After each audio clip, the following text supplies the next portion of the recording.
Now, this question about fear, which is a real question, because when everything begins to slide, if it's more than most people who haven't done it expect. They have heard it, they've read the books, but they think it's a metaphor. They don't understand it's really going to happen, and it's really going to happen to you. And there's a tendency to clutch or to try and resist it. The thing to do in those situations, I think, and it's counterintuitive to how Western people think, but the thing to do is to sing, to sit up, not to assume the fetal position. See, what you might tend to do is assume the fetal position and tell yourself, my God, this is the most appalling thing that's ever happened to me. If I can just live through it, it'll be all right. I've taken this drug. If I can just wait through. How long did they say it will be? 7 hours. I see it. It started 2 minutes ago.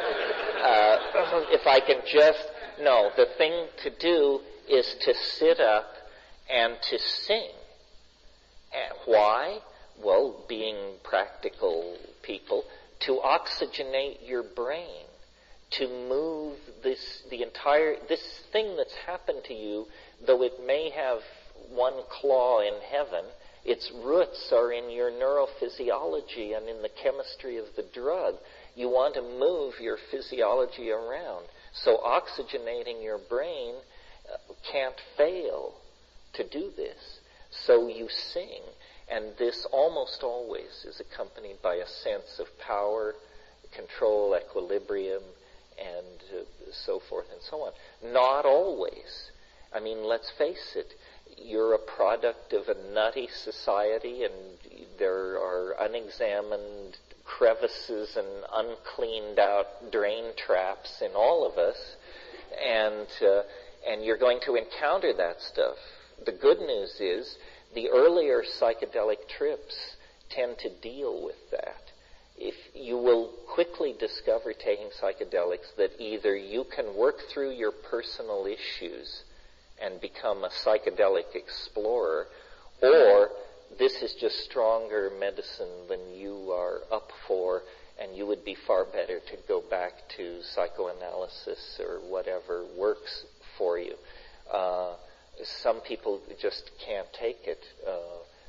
Why is that? Well, because what it does is it dissolves boundaries, and most of us are over boundary defined, but some of us are having an uphill battle getting some boundaries in place and realizing we are not the telephone or the tree or the person we live with.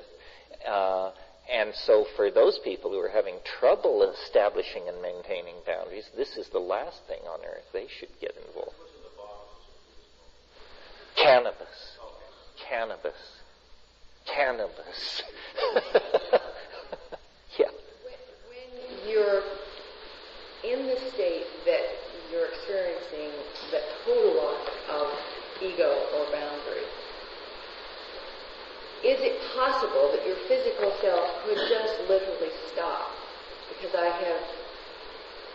Well, people often, yes, wondered. Often people wonder. You get into a place where it's so unfamiliar that the question comes up, have I done it this time? You know, am I dying or am I in danger? The answer is the odds are incredibly against you being seriously in danger. People don't die from psychedelics unless they have heart conditions or some incredibly rare medical condition. The problem is that the ego feels threatened by the boundary dissolution, and its ace is your self-identification with it. And it can actually say to you, you are dying, and here's the evidence.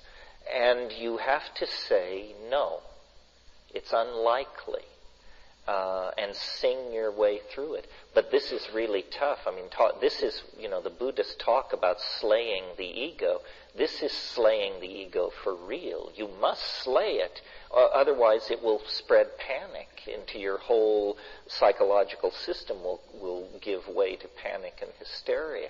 So unless there is some real reason to think you're dying, and you should have done your homework, you should know what to expect. For example, if you take LSD and begin intense bouts of vomiting, this is not a proper reaction to LSD. Something is wrong, either with the LSD or with your relationship to it. You should know what because a typical trip will put you through changes, but is not dangerous. But if you suddenly begin exhibiting some symptom, heart fibrillation or something like that, then you want to have. This is why then there's always the issue of the buddy system. Should there be somebody else there, and what about all that?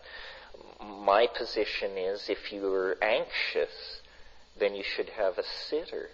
If you're going to do it alone, you should certainly tell someone so that they will check on you after a while.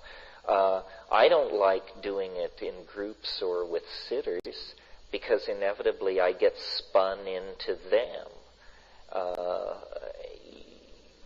What I want to do is go as deep as possible and and even if I'm alone with one other person, culture is the third guest at the table. If you start, I've often found myself in the middle of psychedelic trips thinking, I'm sure glad there's nobody else here to see this, because I'm sure it would alarm an observer. Because I have my leg thrown back up over my neck and I'm screaming in Urdu or something.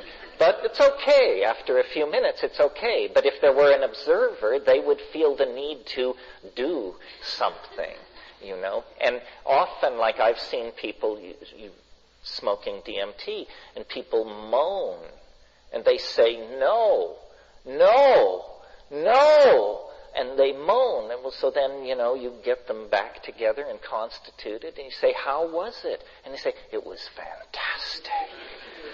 So you realize, how they present is not reliable.